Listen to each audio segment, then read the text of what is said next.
লাল বাজারে গলির মোড়ে পান দোকানের খরিদ্দার, বাকের আলীরা দূরে মে নাম ছিল তার গুলবাহার।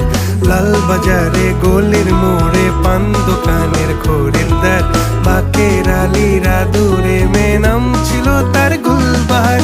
নাম ছিল তার গুলবাহার, দেখতে ভারী